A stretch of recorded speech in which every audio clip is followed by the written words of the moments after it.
Bem-vindo, bem-vinda ao meu canal Prof. Minuto Concurseira.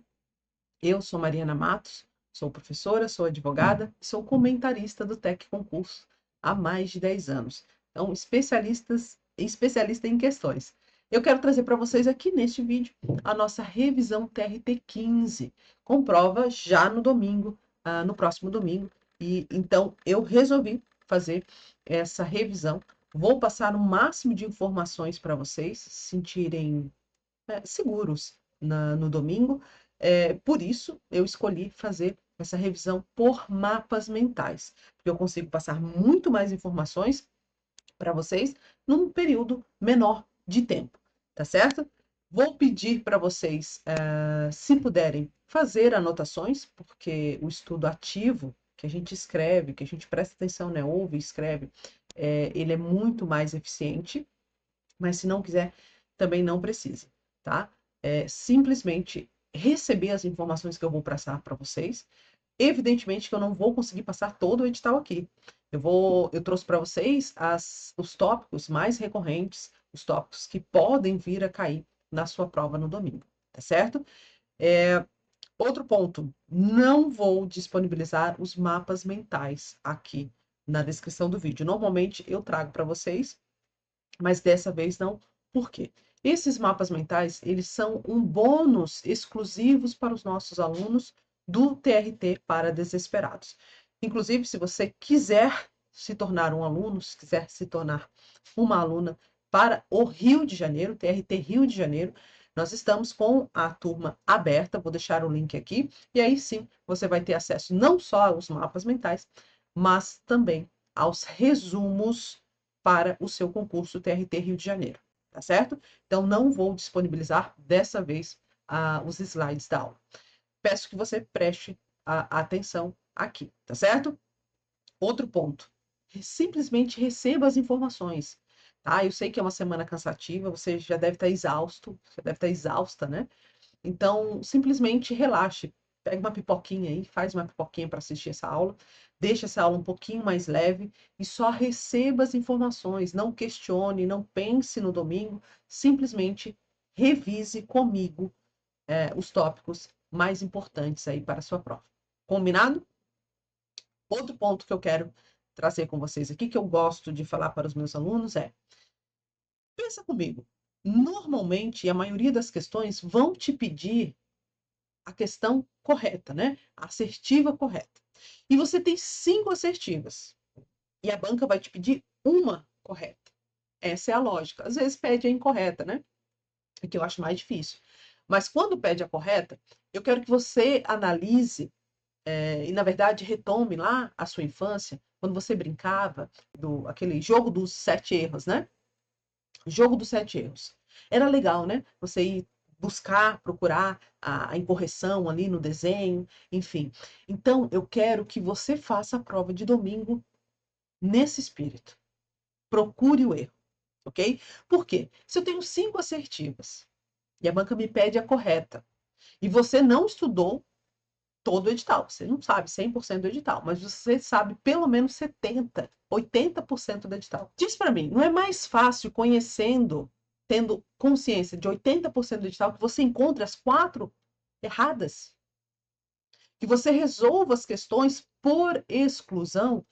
Algumas vezes não é possível, mas na maioria das vezes você consegue responder as questões por exclusão. Então, procure as questões, as assertivas incorretas, mas assinale a alternativa correta, certo? Então, eu peço que você treine aí, você vai resolver algumas questões aí, até a prova ainda um pouquinho, treine isso. Com o que você tem, com a bagagem que você tem, leve isso para a prova e faça as exclusões. Faça a prova buscando o jogo dos 7 erros. No caso aqui, o jogo dos 4 erros. Você vai encontrar as 4 assertivas incorretas, com o que você sabe. E aí basta assinalar a que sobrar, que é a correta. Tá certo? Então, já dei os meus recados. Vamos para a gente não demorar muito. Um outro ponto aqui. A revisão vai ser corrida, tá? Aviso. Eu não sei se você assiste em 1.5, 2.0, 2. Enfim, eu falo rápido, eu acho que falo rápido, então não sei qual aí a velocidade, se você quiser colocar. a velocidade que você assiste os nossos vídeos, mas vai ser bem corrida, tá certo? Bora lá para os nossos slides. Então, vamos para as nossas revisão. Revisão TRT 15 por mapas mentais. Vamos começar com insalubridade e periculosidade, que é um tema que cai sempre em provas. E aí eu tenho duas observações para fazer com você. Me desculpe se você não sabe dessas duas informações sobre insalubridade, mas se você não sabe, nem vai fazer a prova, tá? Porque isso é o básico. O que é o básico de insalubridade? Que a insalubridade, ela tem graus de enquadramento. Eu tenho 40, 20 e 10%. Esse grau de enquadramento é previsto apenas para a insalubridade.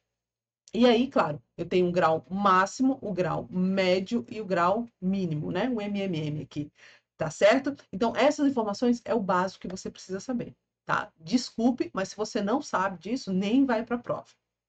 O outro ponto que você precisa saber é que a base de cálculo para eu calcular esses percentuais na remuneração do empregado é o salário mínimo. Prof, mas a Constituição, esquece.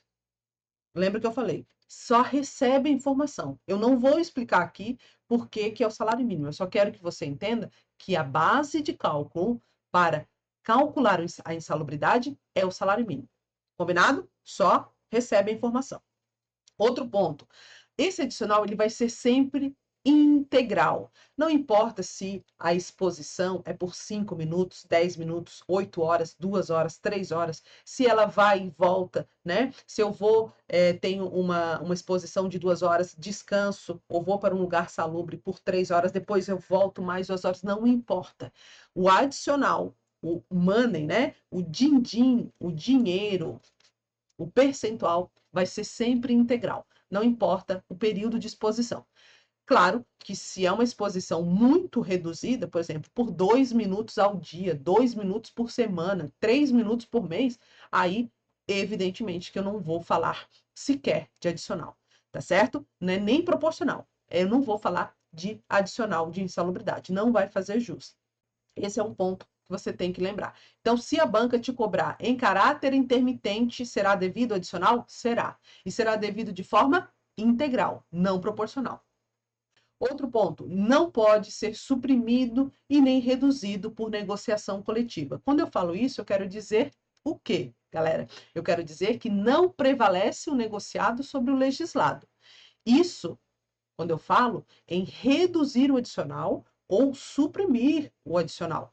Mas, cuidado. Inclusive, é um posicionamento que a doutrina vem questionando, inclusive, a gente aguarda aí a manifestação dos tribunais. O enquadramento, ou seja, eu tenho lá uma atividade urbana, por exemplo, lixo coletivo. Esse lixo coletivo, ele tem estipulado pela legislação que o grau máximo, ou seja, eu tenho direito a 40% desse adicional, né? 40% do adicional.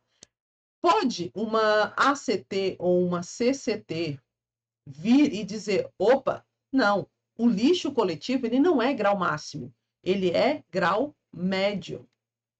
Pode, pode. É isso que diz a legislação. Eu posso alterar o grau, né? O enquadramento de máximo para médio, de mínimo para máximo. Tecnicamente, deveria ser para melhorar a condição do empregado, tá? Mas aqui eu estou trazendo um exemplo bem esdrúxulo, porque em prova são esses exemplos aí que as bancas trazem. Combinado? Então, presta atenção. Eu não posso reduzir, por exemplo, 40% para 30% do adicional de salubridade. Mas eu posso dizer que, ao invés de ser um máximo no enquadramento, eu posso, por negociação coletiva, dizer, não, é médio. Esse enquadramento é médio. Perfeito? Só abstrai isso aí. Vamos para a prova. Outro ponto, não basta constatar perícia. A insalubridade, ela vai ser exigida perícia. E essa perícia pode ser feita pelo médico do trabalho ou pelo engenheiro do trabalho. Esses dois profissionais possuem competência para fazer a perícia de insalubridade. Combinado? Perfeito. Ok, professora, eu tenho a perícia. Existe uma perícia, foi realizada, e ela diz que há insalubridade, que o ambiente que eu trabalho é insalubre, tá? É tóxico. Não, tóxico não, né, gente? Tóxico é outra coisa, tóxico é assédio. A insalubridade, ela deve estar prevista numa lista oficial do Ministério do Trabalho e Emprego. E você vai achar isso, sabe aonde? Lá na NR 15. Tá? Na NR15 vai trazer quais são as atividades, quais são as possibilidades e principalmente, os níveis de tolerância. Gravem essa palavra. Nível de tolerância. Porque é isso que vai diferenciar o que é insalubridade de periculosidade. Na insalubridade, eu preciso ultrapassar esses limites para que eu tenha direito ao adicional. Tá? E isso quer dizer que a insalubridade, ela causa risco à saúde. Ou seja, essa insalubridade, esse excesso de tolerância, né, do nível de tolerância que ocorre no ambiente de trabalho, vai fazer com que eu adoeça dia a dia, né? A minha saúde seja prejudicada no dia a dia, tá? Diferente é a periculosidade, que eu já vou falar aqui para vocês. A periculosidade é um risco à vida. Ou seja, se acontecer um imprevisto, se aquela periculosidade ocorrer de fato na vida, no meio ambiente, pode ser que eu perca a própria vida. Entenderam a diferença entre insalubridade e periculosidade? É isso. Insalubridade é risco à saúde e periculosidade é risco à vida. Combinado? Então, nível de tolerância. Falou em tolerância e insalubridade. Pensou a excesso de níveis superiores é insalubridade. Correto? E aí eu preciso, além da perícia, eu preciso dessa lista oficial que você vai encontrar lá na NR15 do Ministério do Trabalho e Emprego.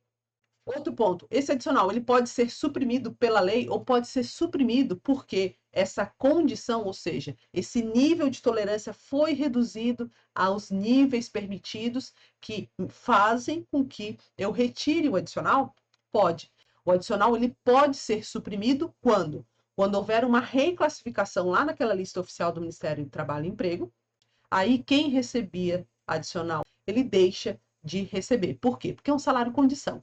A partir do momento que eu não tenho mais a insalubridade, que eu não tenho mais o excesso aos níveis de tolerância, eu retiro o adicional. E aí é permitido. Não confunda com o que a gente falou da negociação coletiva. A lei, o próprio empregador trazendo meios que eliminem aquela tolerância ao excesso permitido, então eu posso excluir o adicional de insalubridade. Combinado? É isso que eu tenho para falar para vocês. Não sei se eu estou falando muito rápido, então, mas a nossa revisão aqui vai ser corre, tá? Eu quero fazer no menor tempo possível. Quero aí pelo menos 1h30 para a gente revisar tudo o que eu trouxe para vocês, tá? Eu trouxe aí 20 slides para vocês. Então, vamos tentar resolver isso aí em 1h30. Vamos falar da periculosidade agora? Já falei para vocês que é um risco à vida, né? E o percentual, que é aquela mesma coisa. Se você não sabe o percentual da periculosidade e a base de cálculo, não vai para a prova. É sério. Não precisa ir, tá? Percentual da periculosidade é 30%. Perceba, é o que falta lá, né? Aqui, ó. É o que falta aqui para insalubridade, é a periculosidade. 30%. É sobre o salário mínimo, professora? Não, é sobre o salário base. Aquele salário fixado pelo empregador, tá? Então não tem acréscimo, não tem gratificação, não tem nada, nada se incorpora a ele para calcular os 30%. É o salário base. Fechou? Já sabe dessa informação? Agora pode ir para a prova, tá? Agora você já pode ir. Então, sem os acréscimos, né, resultantes de gratificação, prêmios, participação, lucros da empresa, até porque a participação não tem natureza salarial, então ela não incorpora, tá? É uma parcela indenizatória, não incorpora para nada. Características, já falei que é risco à vida. Ao mesmo caso da prova pericial, nós temos para a questão da periculosidade, tá? Engenheiro e médico do trabalho podem fazer a perícia.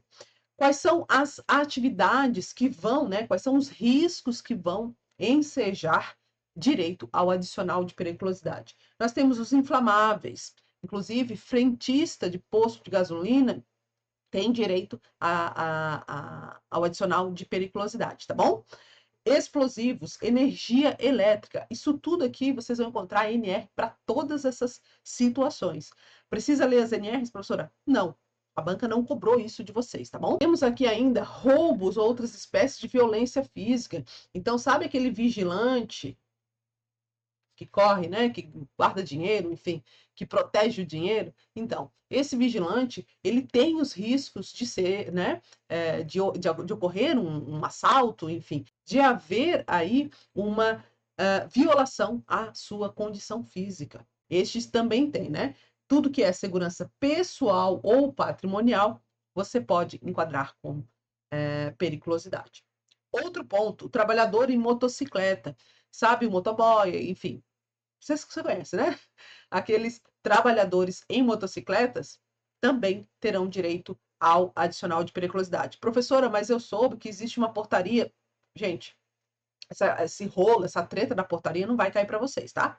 O que vai cair, a banca vai trazer uma lista e vai dizer se cabe ou não direito à periculosidade. E a legislação diz que cabe, tá? Não é na prática. Na prática, aí, a gente, o motociclista, ainda aguardamos o que a norma regulamentadora venha e regule esse adicional. Mas na prova, galera, motociclista tem, tá? Pelo amor de Deus, não vai dizer que não tem.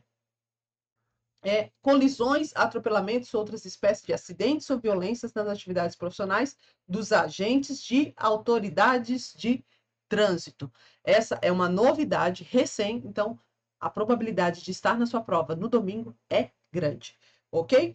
As mesmas disposições quanto a necessidade de regulamentação são aplicáveis à periculosidade, tanto a insalubridade quanto periculosidade, tá certo? Aqui na periculosidade a gente não discute o adicional integral ou proporcional, por quê? Porque a própria atividade em si já é perigosa. Então não tem como deixar de ser um motoboy, deixar de considerar que enquanto o empregado não está em cima da moto e no trânsito, ele não está recebendo periculosidade. Não faz sentido, tá? Então não tem essa discussão de proporcional, integral. É integral sempre na periculosidade, tá? E na insalubridade também, como a gente conversou. Tá bom? Bora lá. Aviso prévio, tema também que a FCC adora.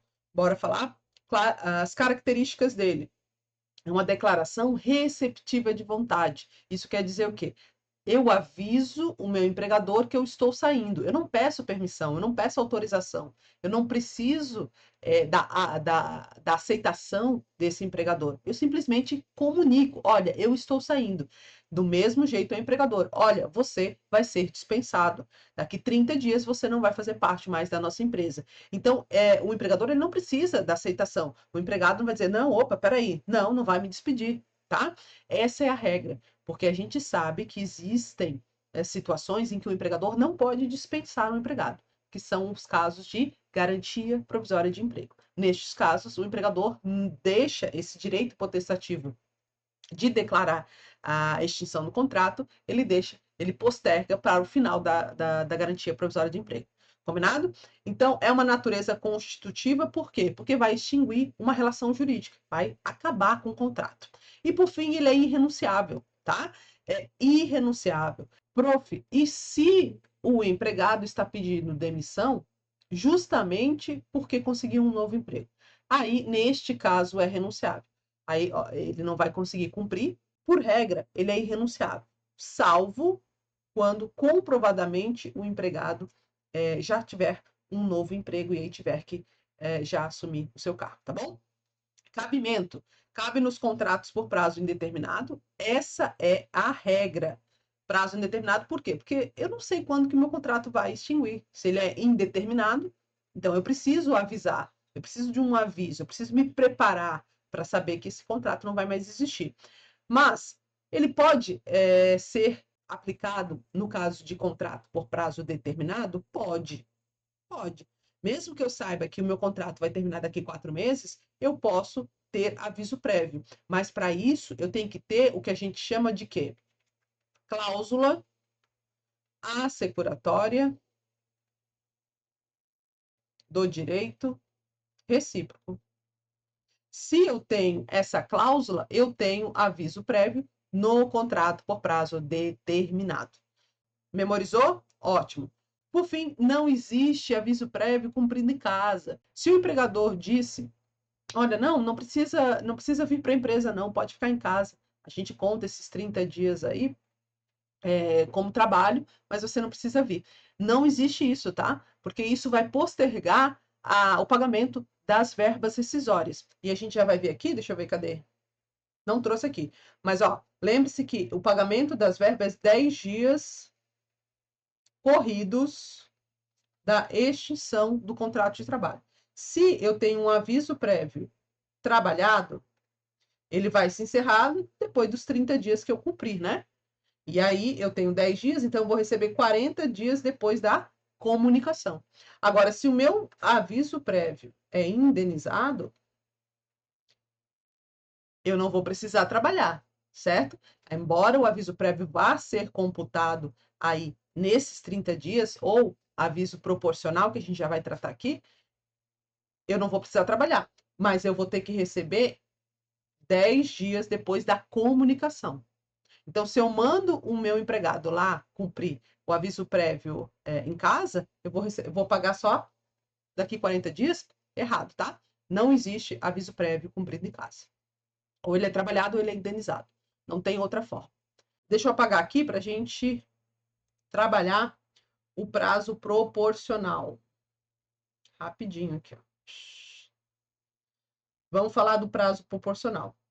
Acho que vocês já sabem que o prazo do aviso prévio proporcional, ele só é dirigido ao empregado, tá? O empregador não tem direito. Se o empregado vai cumprir o aviso, ele vai cumprir 30 dias e ponto. Não vai cumprir 36, 60, 90 dias. É só 30 dias, tá? Quando ele é para o empregado, aí sim eu vou falar em proporcionalidade. Por quê? Porque o artigo 7º é direito do empregado, dos trabalhadores, não do empregador, tá? Esse é o fundamento. Então, nós temos, como que eu calculo, professora? O aviso prévio proporcional. Você vai pegar o número de anos completos, aqui, ó, número de anos completos. Por exemplo, eu tenho 6 anos. E você vai multiplicar por 3. Por que por 3, professora? O acréscimo não é de 3 dias a cada ano, não é isso que está lá na legislação? Então, eu vou multiplicar. 6 vezes 3 dá 18, certo? E aí eu vou acrescentar 30. Por que 30? 30 dias é o número mínimo de aviso prévio. Por isso que eu acrescento 30 dias. Então, se eu tenho um contrato de 6 anos completos, ou 6 anos e 6 meses, 6 anos e 11 meses, 6 anos, 11 meses e 29 dias. Aí eu vou ter um aviso prévio de 48 dias. 48 dias, tá certo? É assim que calcula. Não quebre a cabeça aí para resolver. Ah, professora, mas na Bahia, esquece a Bahia, tá? Esquece, já foi a prova, já passou, FCC já retomou o seu entendimento e é esse que você vai aplicar. Comunicação do aviso prévio, 30 dias antes, tá? Eu tenho que notificar a parte contrária 30 dias antes. Ponto. É isso. Contagem. Exclui o primeiro dia e inclui o dia do vencimento. É igual a gente conta prazo processual, tá? O dia do susto não conta. Conta o dia seguinte e aí inclui o vencimento. Base de cálculo, gente. Tudo que é natureza salarial, obviamente, vai ser incluído. Então, parcela fixa, comissões, gratificações legais, gorjetas, não. Gorjetas não entra. Por quê? Porque não tem natureza salarial, tá? O salário variável, ou seja, se eu tenho um salário variável, eu vou calcular o aviso prévio de acordo com a média dos últimos 12 meses, tá? O último período aí que eu trabalhei. Cuidado com isso. Jornada reduzida. Se o empregador que está dispensando o empregado, ou seja, dispensa sem justa causa, eu, empregado, vou ter direito a 2 horas de redução da minha jornada normal de trabalho. É o que a gente chama de jornada reduzida dentro do aviso prévio. Para que serve essas 2 horas, professora? Para ir buscar outro emprego, tá? Nesses 30 dias aí que eu vou cumprir o meu aviso prévio, eu vou tirar 2 horas do meu dia, da minha jornada aí, para procurar um novo emprego. E essas 2 horas é remunerada, tá? É interrupção do contrato de trabalho. Prof, eu já ouvi falar que eu não preciso ter essas 2 horas, que eu posso optar por ter 7 dias seguidos. E pode ser na primeira semana ou na última, enfim, vai de acordo aí com o acordo entre empregado e empregador. Perfeito. Eu posso escolher 2 horas, a redução de 2 horas na minha jornada, ou posso escolher 7 dias seguidos. Tanto faz, tá? Isso vai ser entre empregado e empregador. Na sua prova, vai cair essas duas opções e você vai ter que marcar certo ou errado. Prof, posso pegar essas 2 horas e trabalhar como horas extras? Não. Se eu fizer isso, se fizer isso, o aviso prévio é anulado. E aí tem que dar um novo aviso prévio, tá? Não pode pegar essas 2 horas e pagar como extras ou incorporar aí na sua jornada de trabalho. Não pode, tá? É irregular. Próximo slide. Vamos lá. Justa causa, pessoal. Vamos relembrar aqui a justa causa. 3 elementos vão justificar, vão dar validade à justa causa. Objetivos, principalmente a tipicidade. O que é a tipicidade? A justa causa tem que estar prevista em lei. Se ela não estiver prevista em lei, não é justa causa, tá? E aí o empregado vai conseguir facinho a reversão na Justiça do Trabalho. Subjetivos, como exemplo, a autoria. Eu preciso dar a justa causa para aquele empregado que cometeu a falta. Eu não posso pegar o João, que cometeu a falta, mas punir Pedro, tá? Não pode. Circunstâncias, o nexo causal. Eu preciso que haja uma relação entre a falta e o trabalho. Então, são elementos objetivos, há uma formalidade. Às vezes, no contrato de trabalho, nós não temos formalidades, mas na extinção, principalmente na justa causa, nós temos formalidades. E esse cumprimento desses elementos é uma delas. Prof, quais são as situações? Aqui é o 482 da CLT e temos outras duas aqui que eu trouxe para vocês. Não, essa aqui não. Essa aqui só, da recusa do uso de EPI, que está já na CLT, mas não está no artigo 482. A recusa no uso do EPI, recusa injustificada, ela pode sim ensejar aí a justa causa. Vamos relembrar aqui: improbidade causa prejuízo à empresa. Incontinência. Incontinência, você vai lembrar de incontinência urinária. Ou seja, o que isso tem a ver, professora? Órgão genital. Se é órgão genital, eu vou lembrar que tem a ver com sexual. A atitude sexual do empregado faz com que haja uma quebra de confiança do empregado e do empregador. Então, eu posso dispensar. Sabe aquele tarado, aquela tarada da empresa que manda figurinhas com cunho sexual, que entra, usa a internet da empresa para baixar filmes para adultos, enfim, esse tipo de comportamento sexual. Mau procedimento é tudo que não é sexual. Então, tudo que não tem aqui no artigo 482, um comportamento que quebra a confiança do empregador, que não tem cunho sexual, né? Não tem cunho sexual, é mau procedimento, tá?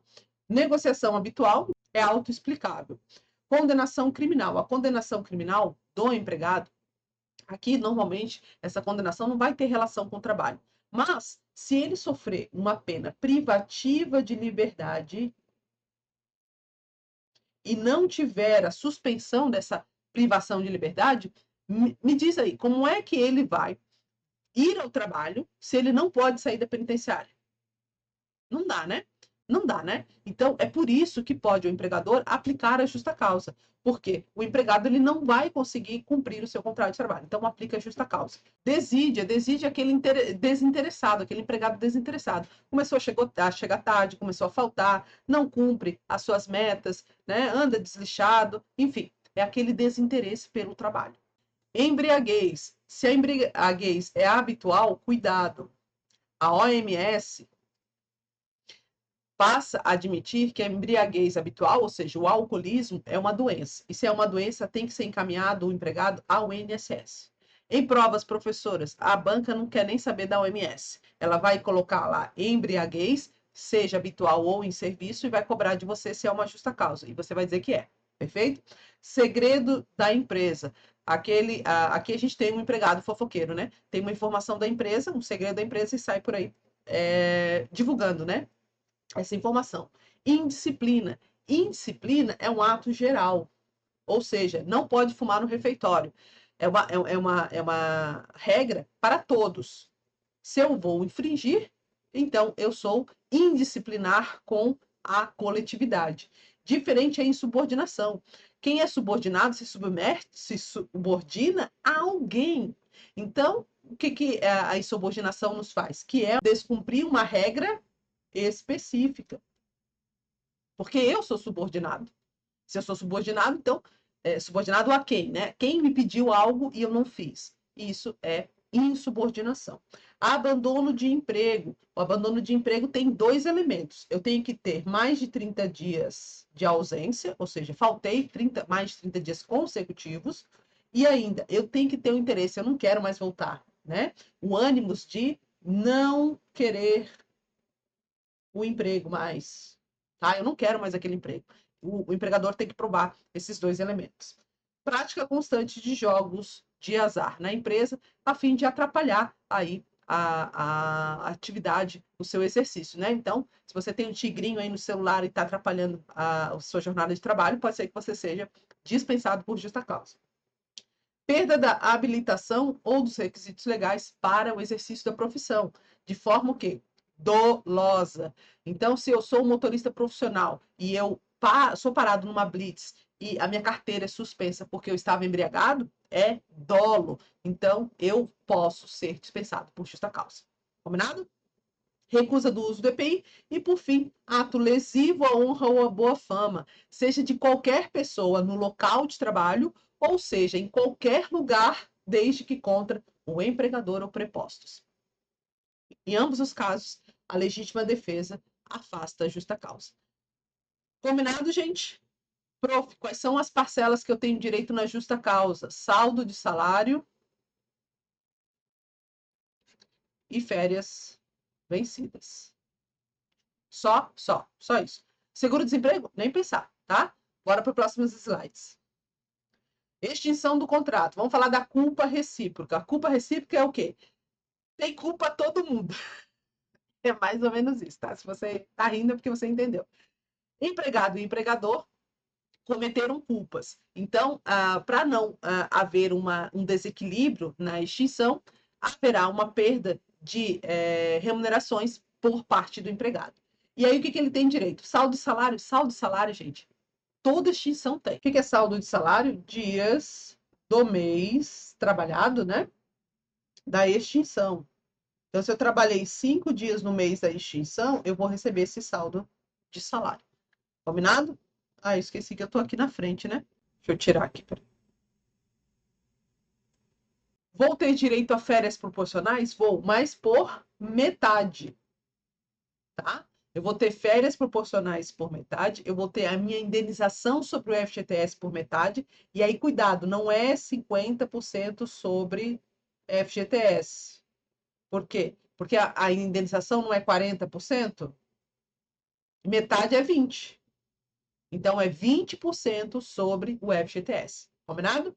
E metade também do 13º proporcional. Saque do FGTS, 100%. E sem seguro-desemprego. Por quê? Porque houve uma culpa do empregado. Então, esse desemprego, ele não é involuntário, ele é voluntário. Rescisão indireta. Aqui, a culpa é do empregador. Se é do empregador, o empregado vai ter direito a todas aquelas verbas da dispensa sem justa causa. Inclusive aviso prévio, tá? Cai bastante. Inclusive aviso prévio. E quais são as situações? 483 da CLT. Vocês vão dar uma lida aí antes da prova, mas lembre-se que o empregado pode optar não sair do emprego até que a Justiça do Trabalho decida pela rescisão direta em 2 situações. Quando o empregador não cumprir as obrigações do contrato e quando ele reduzir o trabalho que afete sensivelmente os salários. Claro que, para que isso aconteça, a minha remuneração tem que ser por tarefa ou por produção, tá bom? Por meio de ação própria, eu tenho que ajuizar uma ação na Justiça do Trabalho, e aí as verbas é da dispensa sem justa causa. Relembre aí quais são as verbas da dispensa. Dispensa coletiva ou em massa não precisa de autorização ou instrumento coletivo, tá? Eu só preciso do quê? Segundo o STF, eu preciso de uma participação prévia do quê? Do sindicato. Eu tenho que dialogar com o sindicato antes de fazer minha dispensa coletiva. Mas isso não quer dizer que eu tenho que fazer um ACT, um CCT, não significa que eu tenho que pedir autorização para o sindicato, eu só tenho que dialogar com ele. Isso é necessário. Distrato, que é de longe o assunto que mais cai em provas da FCC. Eu tenho direito a todas as verbas de forma integral, exceto que vai ser por metade. O aviso prévio, desde que seja indenizado. Professor, por que o trabalhado não é? Você vai trabalhar 30 dias, vai receber 15 dias, aonde que isso tem sentido? Não tem sentido, né? Nenhum. Então, se ele for indenizado, você vai receber o aviso prévio por metade. Outra, indenização sobre o FGTS. Aqui eu faço aquela mesma questão. É 20% sobre o FGTS, não é 50%. É 50% da indenização sobre o FGTS e é 20% sobre o FGTS. Cuidado para não cair em pegadinha. Seguro-desemprego tem direito? Não, por quê? Porque você está pedindo as contas. Praticamente é isso, né? Você está fazendo um acordo, você está aceitando ser dispensado, ficar desempregado. Não tem direito a seguro-desemprego. Demissão, gente. Saldo de salário, férias proporcionais vencidas, as férias aqui, tanto seja simples ou dobrada, 13º proporcional e deve conceder o aviso prévio. Se não conceder, desconta, tá? Porque é um direito recíproco. O empregador tem que conceder, mas o empregado também. Combinado? Extinção do contrato por prazo indeterminado, era isso que eu tinha para falar com vocês. Vamos falar de suspensão do contrato, interrupção do contrato. Lembrando que a suspensão, gente, suspensão com S, é sem salário e sem trabalho. A interrupção é sem trabalho, mas inclui salário. Essa é a principal diferença, tá? E outra é que são os efeitos do contrato de trabalho, não é o suspensão ou interrupção do contrato de trabalho. Por quê? Porque o fato de eu não estar trabalhando não quer dizer que eu não possa ser enquadrado naquelas previsões da justa causa que a gente viu. Por exemplo, não é porque eu não estou trabalhando, se eu informar segredo da empresa, eu posso sim ser dispensado, tá? Então, é só a suspensão aqui dos efeitos quanto à prestação de trabalho. E uma vai ter salário e a outra não vai ter salário. Cuidado com isso. Vamos relembrar aqui as situações em que pode haver a suspensão. Prisão. A prisão preventiva ou provisória, ela é causa de suspensão. Não confunda com a condenação transitada em julgado, quando a execução não é suspensa, tá? Aqui é suspensão. Encargo público. Aqui o encargo público normalmente é de longo prazo. Por exemplo, serviço militar obrigatório é um deles, tá? Eu fui eleita vereadora e não quero continuar trabalhando na empresa. É encargo público. E aí eu posso optar também em extinguir o contrato. Mas é um encargo público a longo prazo. Normalmente é a longo prazo, tá? Na dúvida aí, se for longo prazo, assinala a suspensão, que tem grande chance de acertar. Afastamento a partir do 16º dia. 15º dia, eu estou doente, seja por acidente de trabalho, seja por qualquer outra doença. Até 15 dias eu vou receber do patrão, do empregador. Passou esses 15 dias, aí é com o INSS. Tá? Eu vou receber auxílio. Perfeito? Então, a partir do 16º dia, com o INSS, eu não recebo do patrão, então, embora seja remuneração, não é considerada para efeitos do contrato de trabalho. O contrato está suspenso. Greve. A regra é que a greve seja um caso de suspensão, eu não vou receber por aquele período, né? Mas existem exceções. Por exemplo, quando há um acordo entre as partes aí na negociação, e normalmente é a primeira reivindicação da greve é que esses horários, né, esse período de greve não seja descontado, que haverá uma compensação, e aí pode estar tudo tranquilo, tá? Mas existem outras situações, por exemplo, o empregador não está pagando salários. E aí entra-se em greve, ou seja, há uma culpa do próprio empregador, tá? Neste caso, inclusive, a administração pública. Se a administração pública não paga salários e os servidores entram em greve, neste caso, não haverá necessidade de compensação. Por quê? Porque é um ato ilícito do empregador. Então, não haverá. Aí, aqui é caso de interrupção. Layoff, ou o que é layoff, professora? Sabe aquele curso de capacitação de 2 a 5 meses que um empregado sai para se capacitar para uma profissão ou para uma máquina específica, enfim, não importa. Se há uma negociação coletiva que permite que o empregador, cuidado aqui, a negociação coletiva, tá? Essa negociação coletiva vai autorizar o empregado a suspender o contrato, ficar de 2 a 5 meses, se capacitando profissionalmente. É chamado de layoff. Neste caso, nós temos a suspensão, não tem salário, mas o empregador pode pagar uma ajuda financeira, que vai ter caráter, evidentemente, de indenização. Suspensão disciplinar. Eu tenho um empregado na minha empresa que ele tem garantia provisória de emprego. E eu só posso dispensar ele depois que eu ajuizar um inquérito para apurar essa falta grave. Então, neste caso, eu vou suspender o meu empregado, que não vai receber, e ele vai ficar suspenso até o final do processo, tá? Até o final do inquérito. E aí, claro, lá, decidindo se é procedente ou improcedente, é que pode haver que esse período de suspensão seja considerado interrupção. Quando? Quando o empregador perder a ação. Ou seja, ele foi lá para a Justiça do Trabalho para pedir para o juiz encerrar esse contrato porque o empregado cometeu falta grave, justa causa. Só que aí, pelas provas, enfim, ficou decidido que não houve justa causa, que não houve falta grave.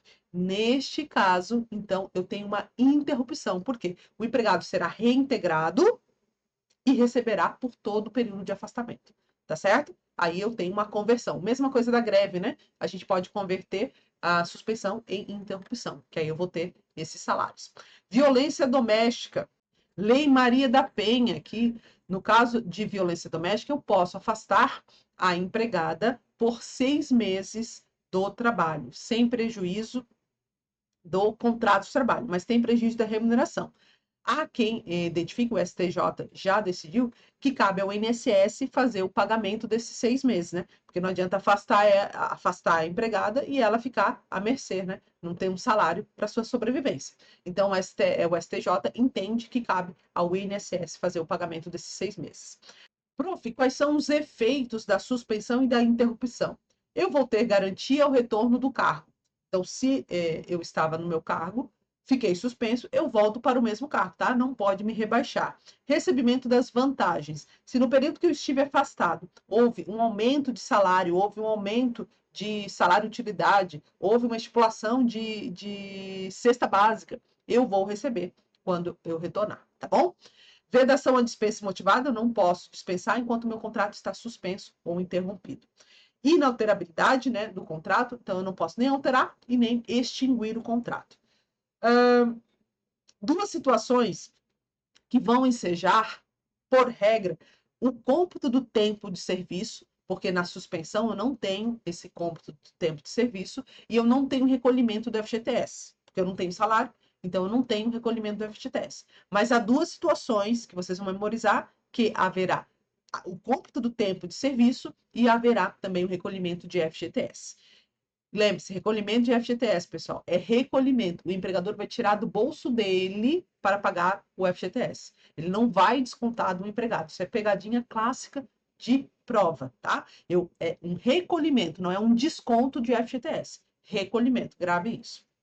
Então, no serviço militar obrigatório e no acidente de trabalho, eu vou ter direito a FGTS e eu vou ter direito a computar o tempo de serviço. Combinado? Faz tempo que a FCC não cobra essas exceções. Bora lá. Interrupção. Gente, vocês vão ter que memorizar aqui, ó. Esse quadro aqui. Não tem como. Um dia para quê? Doador de sangue. Quando você doa sangue, você não pode fazer muitos exercícios, não pode fazer algumas atividades. Então, por regra, você ganha aí esse um dia de interrupção, ou seja, você não vai ter desconto do seu salário. Mas não sai por aí doando sangue de mês em mês, tá? É uma doação por ano.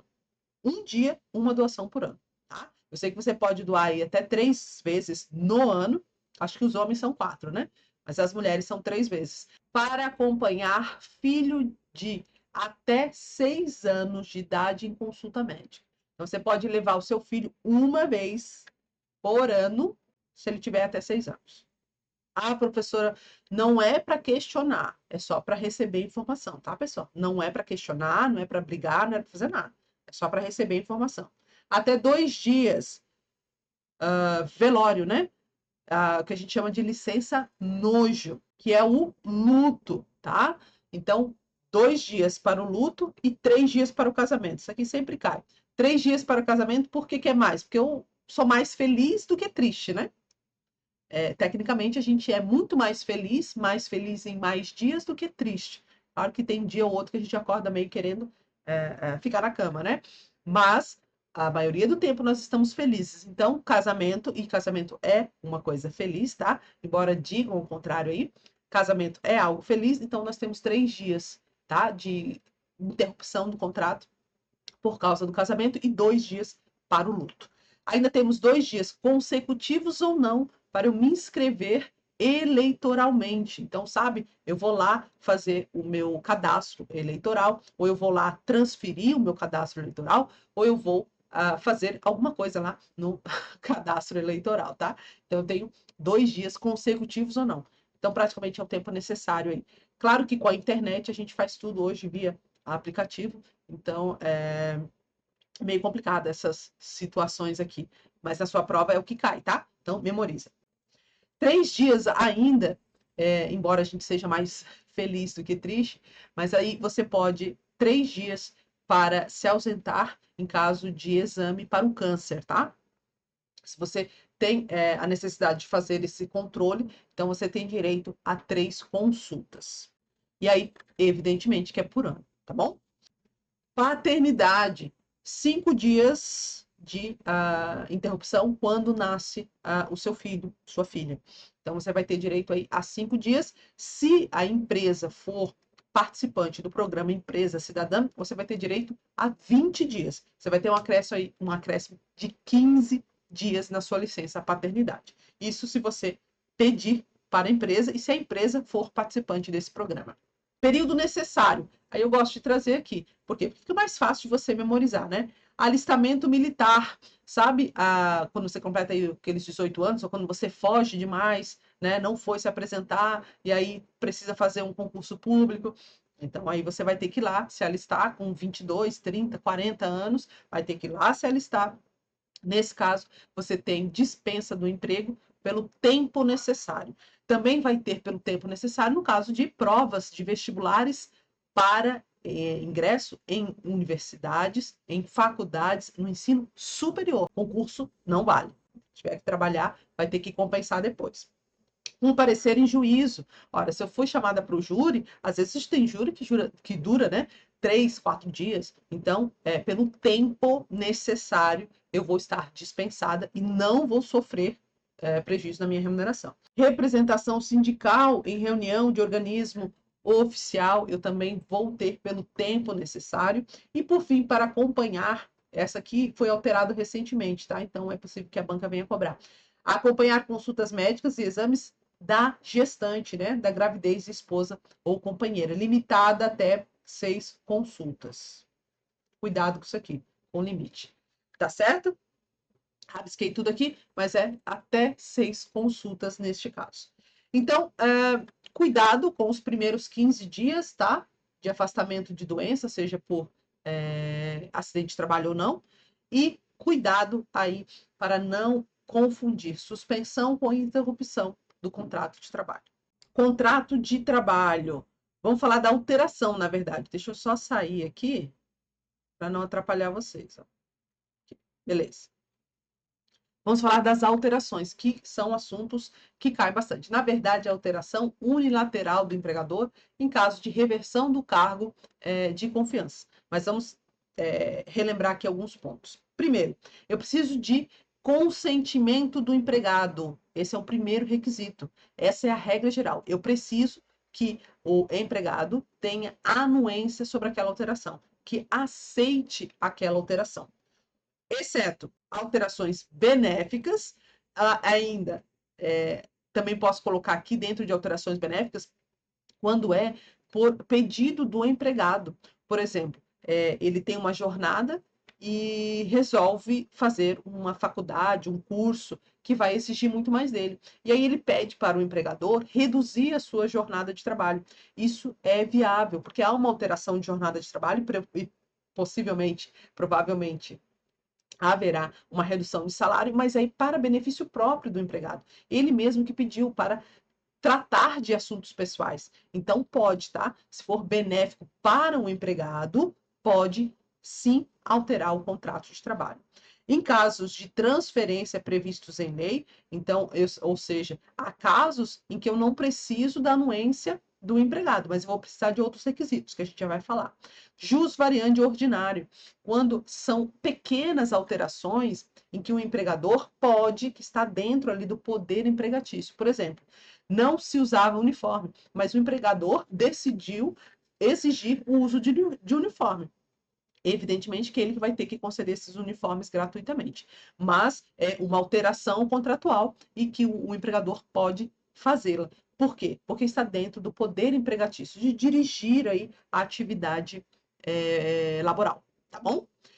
Inexistência de prejuízo direto ou indireto. Aqui eu não posso ter prejuízo, ou seja, é o princípio da inalterabilidade lesiva contratual. Eu não posso. Mas, excepcionalmente, a gente vai ver que a legislação permite alterações que, por regra, vão ser prejudiciais ao empregado, tá bom? Então, mas a regra é, eu preciso da anuência e eu preciso que ela não seja prejudicial. Essas são as regras. E aí a gente vai tratar das alterações. Eu tenho alteração lícita, ou seja, eu posso alterar. Reversão ao cargo anterior, ou seja, eu dei um cargo de confiança, um cargo de função para fulano, para o João, e o João, depois de um tempo, passou a trabalhar de forma que perdeu a minha confiança, né? Não está trabalhando com tanta vocação quanto eu preciso. E aí o que eu faço? Eu digo, olha, João, você não vai ser mais não vai estar mais encarregado desse cargo de função, você vai voltar para o seu cargo anterior. Pode? Pode. E a remuneração, professora? Essa remuneração que ele recebe por esse cargo de confiança, essa remuneração é extinta, independente se é com justa causa, sem justa causa, essa reversão, tá? Não é incorporada. Ele perde, independente se ele ficou 10, 15, 20, 30 anos, 50 anos ali no cargo, tá bom? Ele vai perder a gratificação de função. Memorize isso. Que as últimas duas provas a FCC não cobrou, então vai cobrar nessa próxima. Por extinção do cargo, o cargo deixou de existir. Então, o que eu vou fazer? Eu vou realocar o empregado, evidentemente que a remuneração vai ser a mesma, tá? Porque eu não posso ter prejuízo ao empregado. Eu posso alterar o cargo, até porque o cargo, quem concede, quem dá nome, quem denomina é o próprio empregador, tá? Então, eu posso. Extinção também do estabelecimento, eu posso, porque ao invés de ser dispensado, eu ser transferido para uma outra filial, é válido, tá? Continuar com o emprego. Promoção, eu posso, né? Posso promover o empregado. Proteção ao trabalho do menor, ou seja, se aquele menor de 18 anos está exercendo uma atividade proibida, não é uma faculdade, é um dever do empregador em alterar aquela função do empregado, do trabalhador menor de 18 anos. Uso de uniforme, que eu já falei para você, o teletrabalho, claro que a gente vai ter ali alguns requisitos que a gente já vai falar. Turno ininterrupto, ou seja, eu tenho um turno ininterrupto de 6 horas, e aí eu passo para 8 horas. Eu posso, mas para isso eu vou ter que ter uma negociação coletiva. Outro caso é reduzir a jornada sem reduzir o salário. Ou seja, eu tenho uma jornada de 8 horas e eu sei, não, pessoal, agora a gente vai cumprir jornada de 6 horas, tá?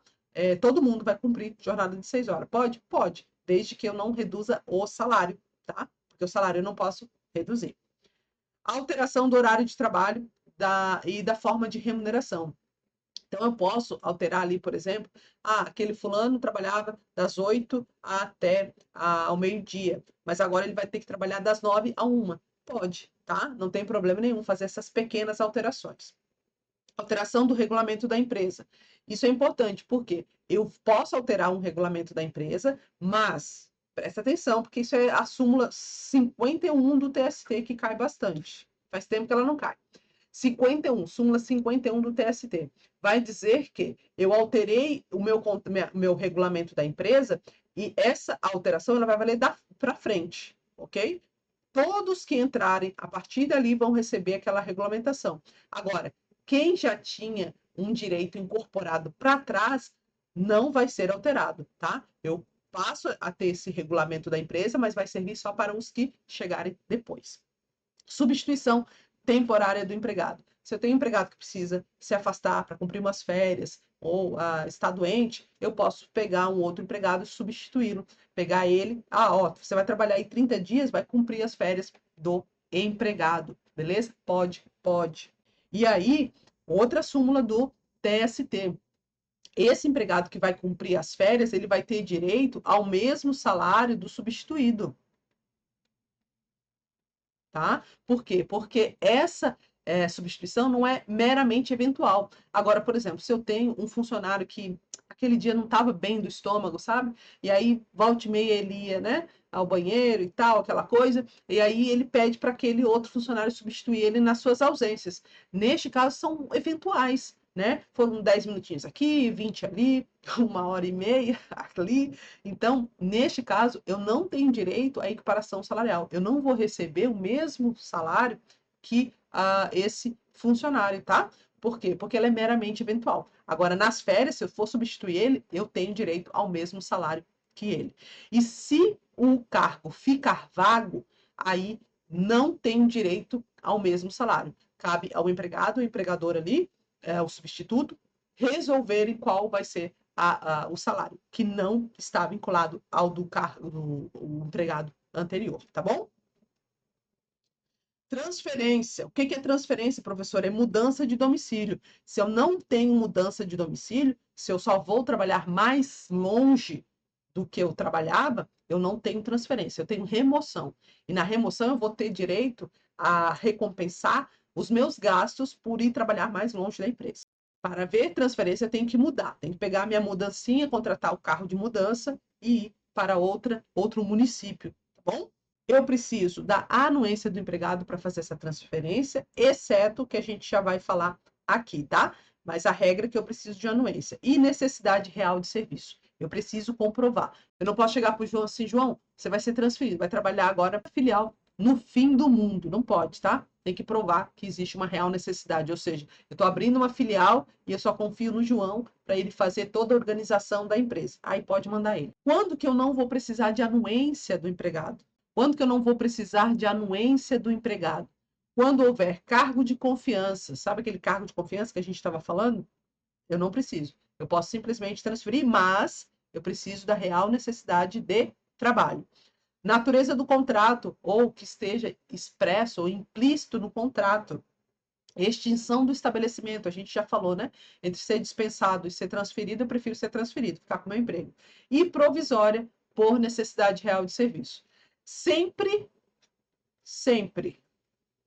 que ela for provisória, eu vou receber 25%. Ainda que seja um cargo de confiança, ainda que seja o cargo em que está explícito ou implícito no contrato de trabalho que há uma transferência. Combinado? Ela tem que ser provisória. Falou provisória, vocês colocam 25%, 25%. Contrato de experiência, prazo máximo 90 dias. Se você não sabe disso, ou não sabia, agora sabe, pode ir fazer a prova, tá? Mas se não sabia, não vai fazer a prova. 90 dias prazo máximo. Posso prorrogar? Posso. Mas eu posso prorrogar dentro desses 90 dias. Eu posso ter um contrato de 30, outro 60, 45, 45, mas eu não posso passar esses 90 dias, tá bom? Não posso. E se eu prorrogar mais de uma vez dentro desses 90 dias, também não posso. Aí o contrato se transforma, se converte em contrato por prazo indeterminado. Professor, eu preciso de uma forma solene do contrato de experiência? Não preciso, tá? Mas, por uma questão de prova na Justiça do Trabalho, eu recomendo que você, empregador, o faça de forma escrita, faça uma anotação na CTPS, pelo menos, tá? Carimba aí que é contrato por experiência. Outro ponto que pode, inclusive, cair na sua discursiva. Você sabe diferenciar contrato proibido de contrato ilegal? Pois bem, quando a gente vai fazer essa diferenciação, a gente tem que pensar no objeto. O que é o objeto, professor?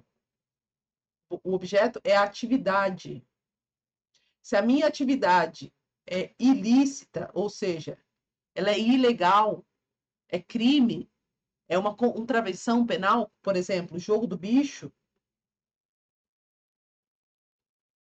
eu tenho o quê? Eu tenho um contrato ilícito, ilegal, tá? É diferente de contrato proibido.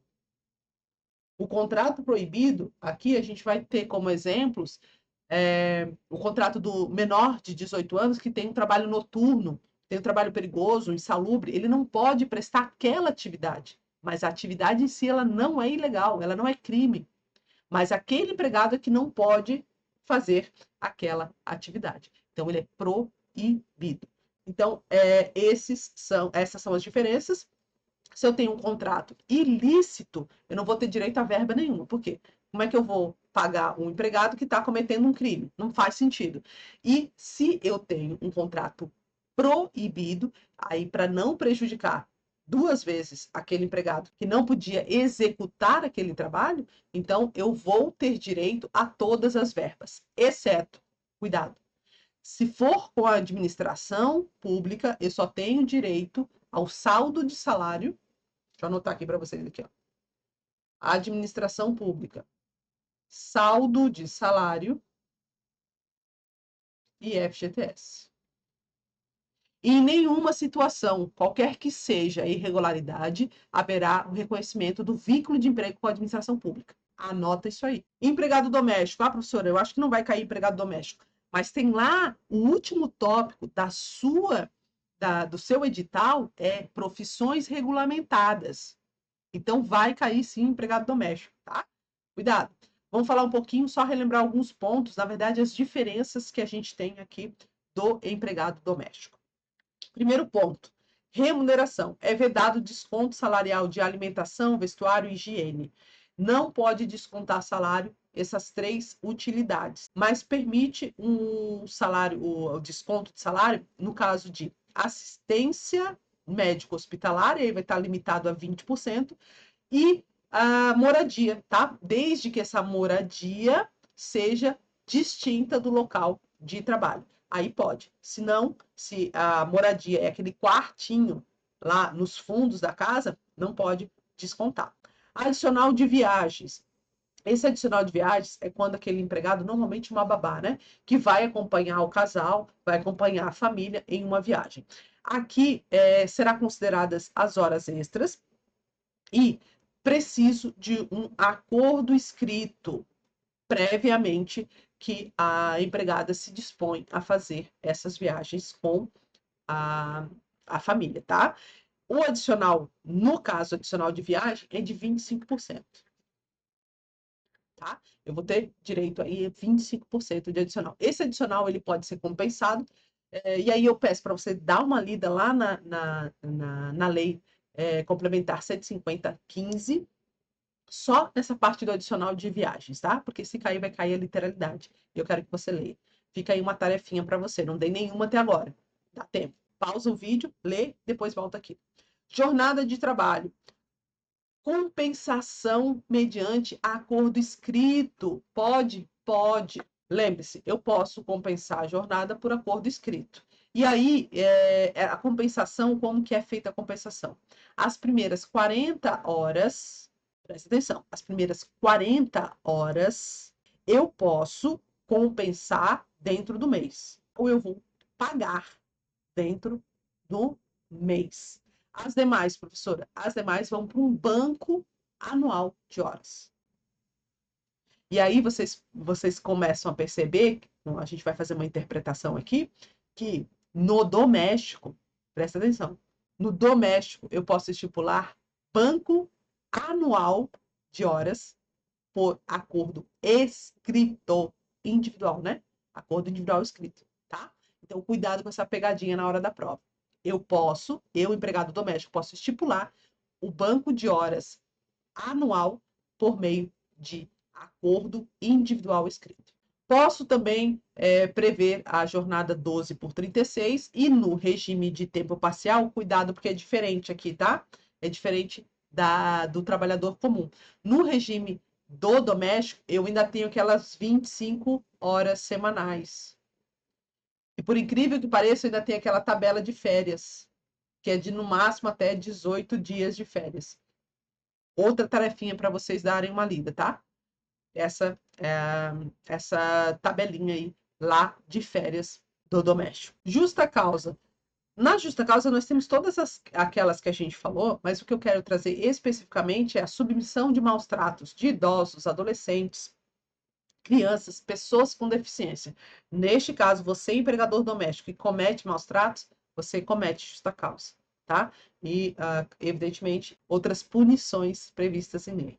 Quanto aos requisitos, eu sou considerado doméstico sempre que eu tenho continuidade. O que é continuidade? Mais de 2 vezes na semana. Isso é continuidade, mais de 2 dias.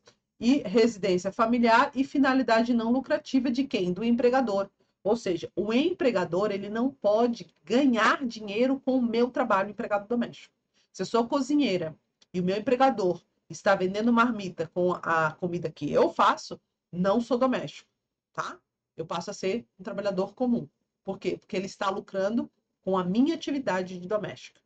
Contrato de trabalho pode ser verbal, pode ser escrito, tá? Expresso ou tácito, isso aqui é igual ao contrato. E é possível o contrato por experiência e o contrato por prazo determinado, tá? Isso tudo igual aí o trabalhador urbano. Vamos falar um pouquinho do aprendiz? O que é o aprendiz, né? Nós temos algumas formalidades. Quero relembrar para vocês que é entre 14 e 24 anos.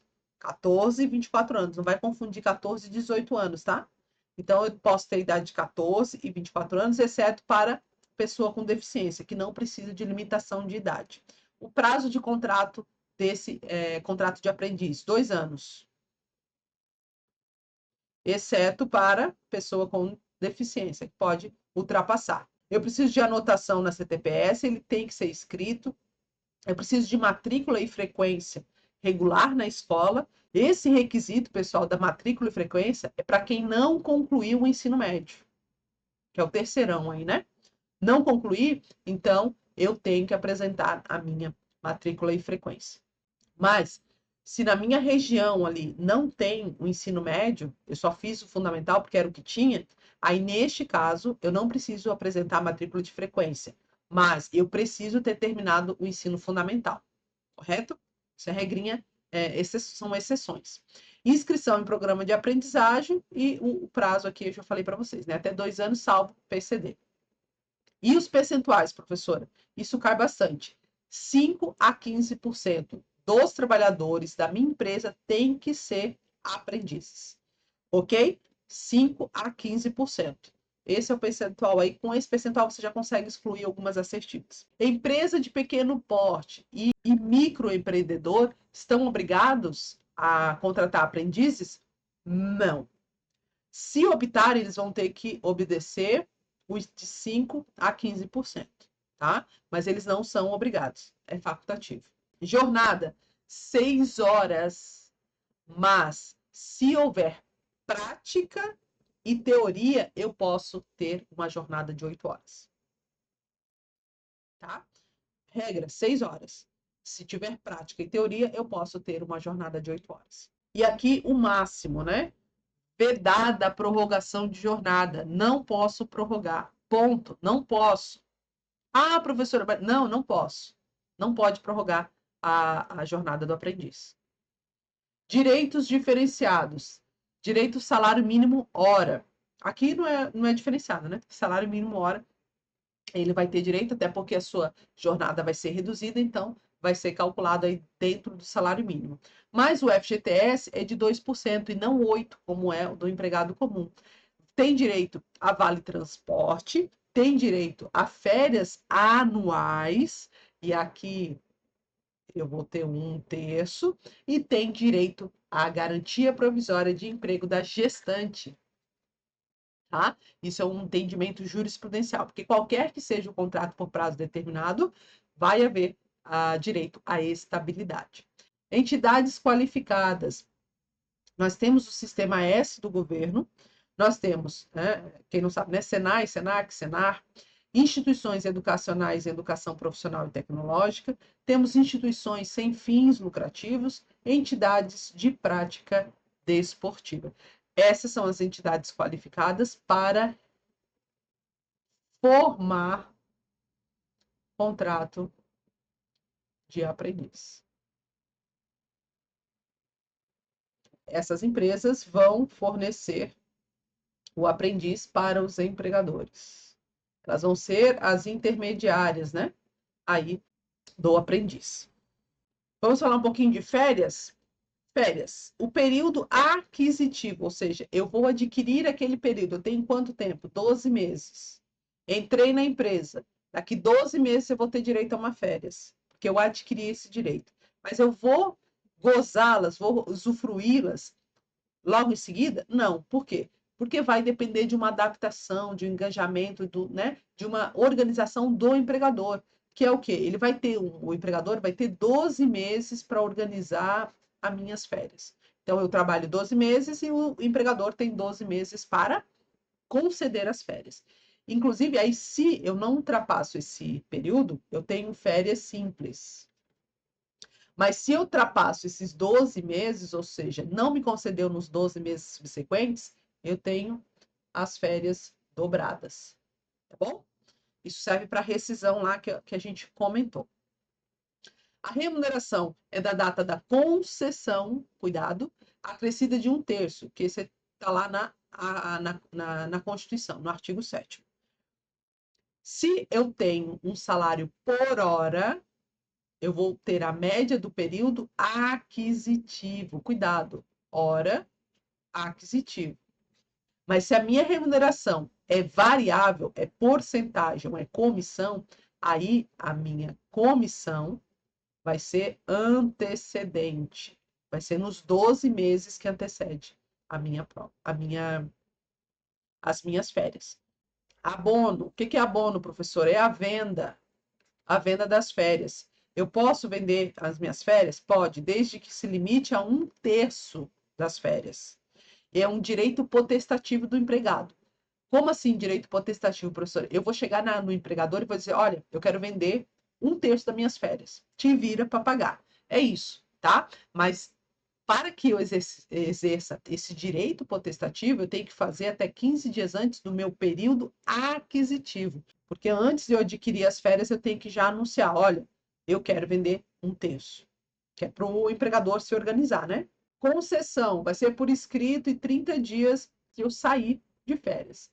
Pagamento até 2 dias antes. E cuidado, por favor, o pagamento fora do prazo não, tá até 2 nãos aqui, né? Não enseja o pagamento em dobro, tá? O que enseja é o conceder fora do prazo. Isso eu vou receber em dobro. Mas o pagamento não. Se eu não paguei ali antes dos 2 dias e eu sair, não tem problema. Eu vou receber simples da mesma forma. Aqui é o pagamento fora do prazo não enseja pagamento em dobro. E ato exclusivo do empregador, exceto quando o empregado é menor de 18 anos. Por quê? O empregado menor de 18 anos, ele vai ter direito às férias no período escolar. Fracionamento. Tem que ter a concordância do empregado e pode ser em até 3 vezes. 3 vezes. Um período de 14 dias e os demais não inferiores a 5 dias. Perfeito? De férias, era isso que eu tinha para falar com vocês. Vou falar um pouquinho de remuneração de forma rápida. O que é remuneração? Eu tenho salário e tenho gorjetas. Isso aqui é remuneração. Salário mais gorjetas. O que é gorjeta? É aquele valor que é pago por terceiro, que não o empregador. Então, ela pode ser direta ou pode ser indireta. E o que é salário, professora? Salário é a parcela fixa, comissão e gratificação legal. Posso ter outras parcelas considerando salário? Pode, né? Até porque salário não é necessariamente só dinheiro. Eu posso pagar salário em utilidades. E aí essas utilidades serão salários. Combinado? Então, salário é uma forma, na verdade, ampla de dizer que é tudo que sai do bolso do empregador em contraprestação, ou seja, eu estou recebendo porque eu estou prestando serviços a ele, e desde que a legislação não afaste a sua natureza salarial. Porque eu posso ter utilidades que saem do bolso do empregador, mas elas não têm natureza salarial, elas não são consideradas salários. Por quê? Porque a lei disse que não são. Tá? Então, cuidado com isso. E aí nós temos as gorjetas. Como eu disse para vocês, é o valor pago a terceiro, é redutível, ou seja, o terceiro pode decidir não pagar mais nada para você, ou pode ser retirada aquela gorjeta da comanda, né? O que é comum, o empregador pode começar a pensar, não, eu não quero mais essas gorjetas na comanda, eu vou deixar que os clientes paguem as gorjetas se quiserem. Então, ela é redutível, é uma gratificação ajustada e, o mais importante, ela não tem natureza salarial. Então, elas não vão refletir em outras parcelas. Gueltas. As gueltas são aqueles valores que normalmente acontecem entre vendedores, né? Um laboratório, por exemplo, ou uma empresa específica paga gueltas, paga essa gorjeta para que aquele vendedor ofereça mais produtos daquela empresa dentro da loja. Isso é considerada gorjetas também. E o ponto principal aí das gorjetas, elas não servem de base para Apanhe RS, Apanhe Rio Grande do Sul ou Apanhe Sorrindo, que eu gosto de falar, né? Por que Apanhe? Porque o aviso prévio é o adicional noturno, horas extras e o repouso semanal remunerado, tá? Elas não vão servir de base para essas parcelas. Parcelas não salariais, professora, o que que são? Cai muito aqui, tá? Não são salários. Isso aqui quer dizer que não são salários. Isso aqui não é salário. O quê? Ajuda de custo diárias para viagem, qualquer que seja a porcentagem, o valor, auxílio alimentação, desde que pago por ticket, não pode pagar em dinheiro. Se pagar em dinheiro é salário, tá bom? Prêmios, que é bens, serviços ou valor em dinheiro. Abonos também não são considerados salários. Memorize isso aqui, tá? Ainda que habituais, se eu recebo diárias todos os meses, eu não vou ter esses valores incorporados à minha remuneração, não vão refletir em outras parcelas. Vamos começar a correr aqui agora, correr mais um pouquinho na nossa revisão, tá, pessoal? Vamos falar um pouquinho dos adicionais. Adicional de hora extra. Esse slide, pessoal, se você não sabe ou não sabia até aqui, vai ser uma prova difícil para você, tá? Não é querendo te assustar, mas vai ser uma prova difícil. Porque isso aqui é o básico das remunerações, que você começa aprendendo, memorizando isso aqui, tá? Horas extras, eu tenho um adicional de 50%. Se habitual, elas vão integrar o cálculo do 13º.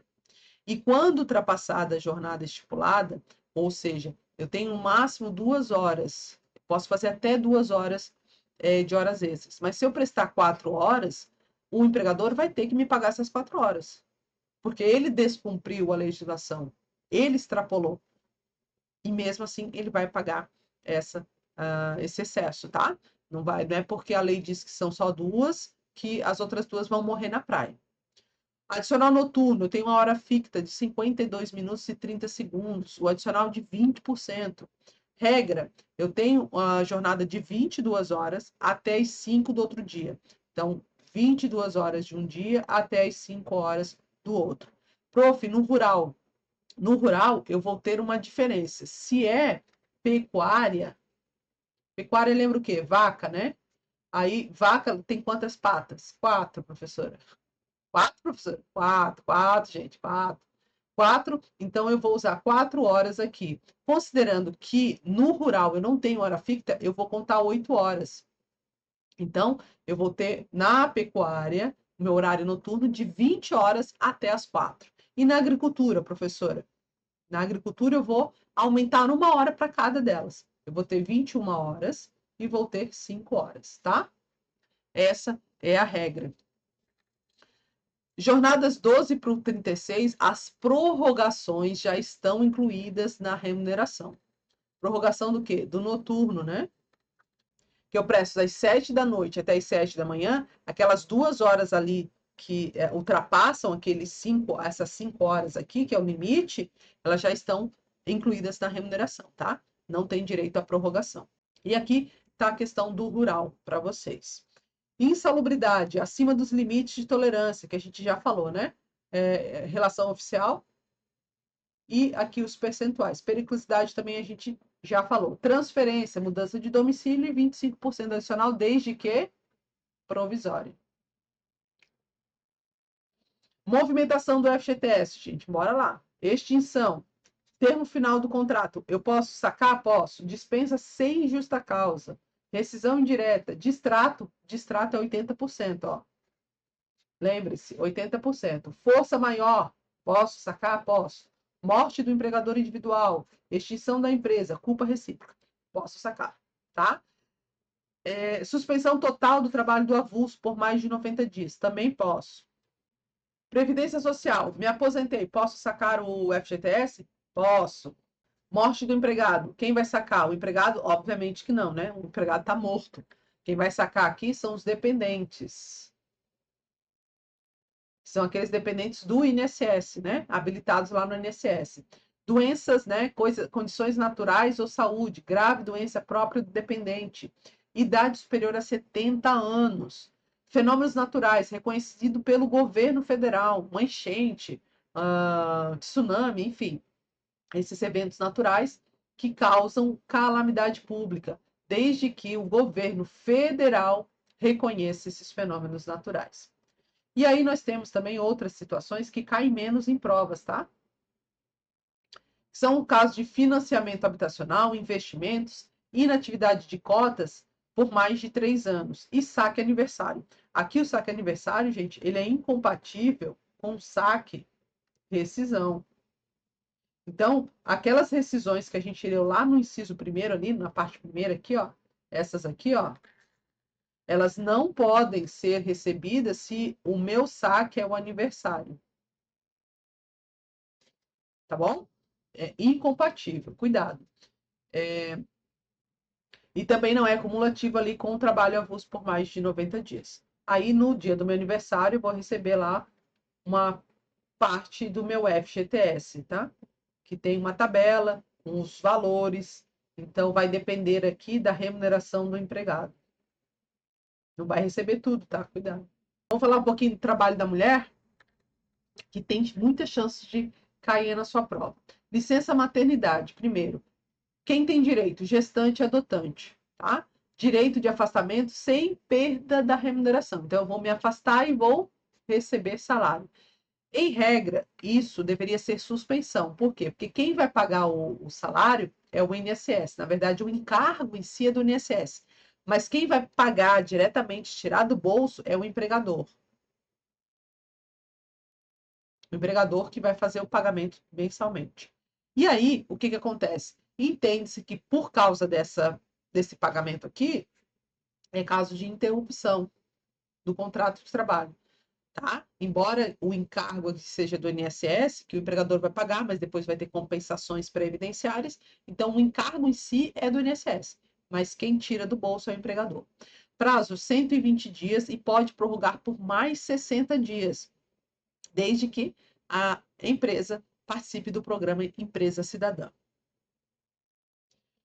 Um ponto aqui do STF, a decisão, é que se houver a hospitalização tanto do bebê quanto da gestante, né, da mãe da criança, essa licença maternidade só vai começar a contar quando houver a alta hospitalar.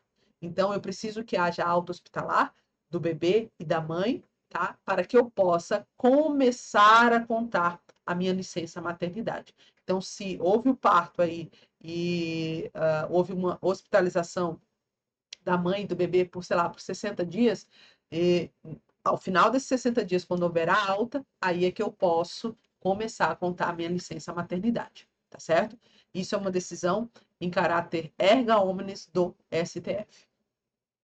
Garantia provisória de emprego até 5 meses após o parto, desde a comunicação, ou seja, eu comuniquei o empregador, e aí essa comunicação ela tem que considerar a concepção dentro do contrato de trabalho.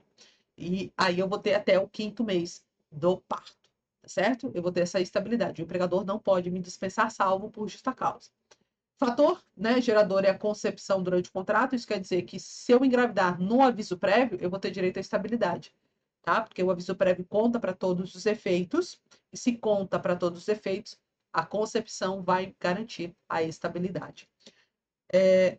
Aqui, não aplicável contrato temporário é um IAC número 2 do TST, que vocês vão observar, se a questão falar no IAC2 TST, vocês vão dizer que a empregada trabalhadora temporária lá da lei 6.019 de 74, ela não vai ter direito à estabilidade.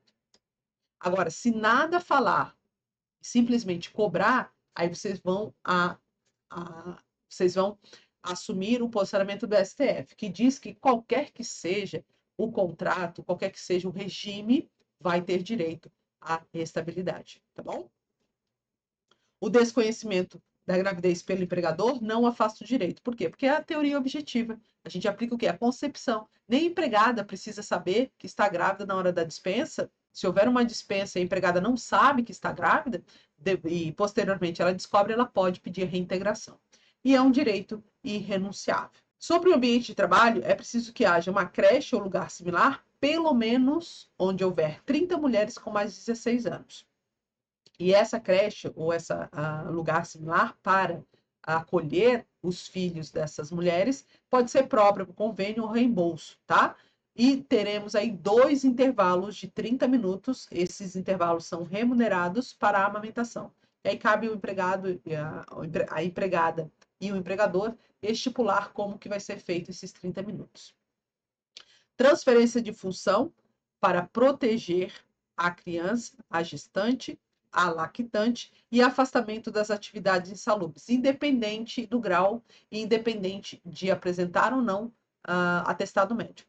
Está grávida, trabalha tem uma atividade insalubre, qualquer que seja o grau, vai ser afastada. E cuidado, porque o adicional será devido durante o afastamento. Por quê, professora? Primeiro, porque está na lei. Segundo, porque a empregada ela não pode ter a redução de seu salário, né? Então, embora seja um afastamento, embora seja um salário-condição, ela não terá prejuízo ao adicional de insalubridade, mesmo não estando numa atividade insalubre, correto? E ela tem uma faculdade de encerrar o contrato. Se assim quiser, vai querer aí ficar mais tempo em casa, né? Ou uma gravidez, se for uma gravidez de risco, pessoal, gravidez de risco ela vai ser encaminhada ao INSS, tá? Aqui é uma faculdade mesmo da mulher. Eu não quero trabalhar enquanto eu estou grávida. Então, ela pode optar por extinguir o contrato. Trabalho do adolescente. Nós temos alguns limites físicos que vão ser aplicados esses limites, inclusive às mulheres. E aí eu tenho 20 quilos para trabalho contínuo e 25 quilos para trabalho ocasional. Prof, como que eu memorizo isso? Ora, o C, que é de 20, não vem primeiro no alfabeto? O O vem depois, né? Então é 25. É mais, tá? Ó, é assim que eu memorizo, não tem como errar. Jornada de trabalho, regra geral, de 8 horas a 44 horas semanais. Intervalos, pessoal, eu acho que isso aqui vocês já memorizaram, né? O intervalo, por regra, interjornadas, ou seja, Eu saí aqui às 20 horas e vou voltar às 8 horas da manhã do dia seguinte. Eu tenho que ter um intervalo de 11 horas no mínimo aqui, entre uma jornada e outra. E os meus intervalos aqui, dentro da jornada, eu tenho, se a minha jornada é de 6 a 8 horas, eu tenho de 1 a 2 horas de intervalo. Se eu tenho 4 horas a 6 horas, eu tenho 15 minutos. Se eu tenho uma jornada de até 4 horas, eu não tenho nada. Tá bom? Isso tem que estar na veia de vocês. E a autoridade fiscalizadora pode proibir que o empregado menor de 18 anos, o adolescente, cumpra o seu intervalo intra-jornada no local de trabalho. Outro ponto, horas extras. Posso ou não posso prestar as horas extras? O trabalhador adolescente não pode, tá? Essa é a regra. Qual a exceção? Compensação prevista em ACT e CCT ou caso de força maior. Chegamos na parte de direito coletivo. O meu tempo, eu previ aí 1 hora e meia da nossa revisão, mas a gente vai estender aí por mais uns 10 minutinhos, tá? Só para a gente terminar a parte de direito coletivo. Vamos falar um pouquinho da greve? A greve, nós temos atos preparatórios que vão validar, né? Vão dar validade à greve. Ou seja, isso quer dizer que ela não vai ser abusiva. Porque se ela é abusiva, você, além de ficar sem remuneração, pode ficar sem outras benesses que foram consideradas aí no período de greve abusiva, tá? Então, um dos pontos primordiais de validade da abusividade é o quê? É uma negociação frustrada. Eu preciso primeiro tentar negociar com a outra parte. Eu não posso simplesmente, hoje vamos fazer greve. Não, eu tenho que ter reivindicações, eu tenho que buscar uma negociação prévia, e aí, se houver essa negociação frustrada, aí eu posso sim buscar a greve como última alternativa para forçar o meu empregador a negociar ou assumir que existe uma necessidade de melhorias, tá bom? Então, vamos a quem pode fazer greve, né? Na verdade, a pergunta maior é quem não pode fazer greve. Militares das Forças Armadas não podem fazer greve. E os policiais civis e todos os servidores públicos de segurança pública não podem, tá? Estão proibidos. Se fizerem a greve, será ilegal. Ok? Combinado? No restante, qualquer outra irregularidade vai tornar a greve abusiva, mas não ilegal. Conceito é uma paralisação temporária e coletiva, ou seja, eu não posso fazer greve de uma pessoa só, não posso chegar lá na empresa hoje e dizer assim, olha, hoje eu estou em greve. Não, não pode, tá? Eu tenho que ter pelo menos mais um amiguinho, mais 2 amiguinhos, tá bom? Não dá para fazer greve individual, tem que ser coletiva. É uma paralisação total ou parcial, então eu posso parar toda a empresa ou parar alguns setores, depois os outros setores irem, né, agarrando a causa, enfim, mas eu posso parar parcialmente. E ela tem que ser pacífica, eu não posso forçar o amiguinho a fazer greve, eu não posso intimidar o amiguinho a fazer greve, eu não posso proibir que ele entre para prestar a sua jornada de trabalho, então ela tem que ser pacífica. Posso parar ali na frente, entregar uns folhetinhos e conversar com ele, olha, é melhor a gente fazer greve para forçar, ter mais apoio e tal? Posso, de forma pacífica, eu posso tentar persuadir, porque eu não posso forçar ele a aderir à greve, tá bom? Modalidade de autotutela, ou seja, é o exercício do direito pelas próprias razões. Então, eu posso sim fazer greve para exigir o empregador dialogue ou reconheça aí as melhorias, tá bom? Requisitos. Aí aqui a comunicação. Cuidado. Se eu tenho um serviço essencial, normalmente serviços públicos, se esse serviço é essencial, eu preciso comunicar o empregador com 72 horas de antecedência. Aqui, ó. 72 horas. E eu também preciso avisar a comunidade. Olha, a greve na energia, né, elétrica. Vocês vão ficar sem energia elétrica. Meu Deus do céu, como eu vou fazer? Sem internet, sem energia, sem banho, né? Então, eu tenho que avisar com 72 horas de antecedência. Se não for uma atividade essencial, aí o prazo é menor, é de 48. Isso é o básico de greve que você precisa memorizar, tá, pessoal? Você não sabia disso até agora, agora já pode ir para a prova. Mas isso é o básico do básico para qualquer prova. Como eu disse para vocês, eu preciso de uma frustração à negociação, então eu preciso ter uma tentativa anterior que foi frustrada e aí eu faço a greve. E manutenção mínima de prestação de serviços quando houver um prejuízo aí ao empregador e também nos casos de serviços essenciais. E aqui eu vou deixar uma tarefa para vocês para ler o artigo 10 da lei de greve, tá? Por quê? Porque é ali que vai estar prevista as atividades essenciais da greve. Bom, chegamos ao fim aqui, né, da nossa revisão. Espero que você tenha gostado. Estou torcendo para você nessa prova. Acredite no seu potencial. Você fez tudo que podia, você fez tudo que estava ao seu alcance. Então, vá para essa prova de peito aberto, aceite qualquer que seja o resultado. Nós ainda vamos ter TRT do Rio de Janeiro, um grande concurso TRT de São Paulo. Então, isso, se não for a sua aprovação, é um treino, é um degrau para a sua aprovação em breve. Então, boa sorte, boa prova, respire. No sábado, gente, dá uma descansada, tá? Durma bem, toma um chazinho calmante, tá? Não tome remédios pesados, porque isso pode influenciar no dia seguinte. Então, faça uma meditação, faça uma oração, se você é de oração, mas acalme o seu espírito, acalme toda essa carga, né, que você vem trazendo, principalmente essa última semana. Acalme o seu coração para que você tenha uma lucidez no momento da prova. Você é capaz, você é digno, você é digna da aprovação. A questão é, você precisa acreditar e precisa aceitar isso. Correto? Vou deixar aqui na descrição do vídeo, novamente. Se você quiser se tornar o nosso aluno TRT para Desesperados, são resumos objetivos com aí 20, 30 páginas no máximo por aula, são 15 aulas da matéria, passa por todos os tópicos do seu edital. Então, se você quiser se tornar para o TRT Rio de Janeiro, você consegue, tá? Você consegue revisar todo o material, resolvendo questões. Nós temos cadernos de questões dentro do curso para o TEC assinante, né? Se você é assinante, vai estar aqui na descrição do vídeo. Se você quiser um desconto, quiser um cupom de desconto, procure aqui no meu Instagram, @prof.minutoconcurseira, e aí manda um oi lá, diz assim, eu assisti a sua revisão, quero um cupom.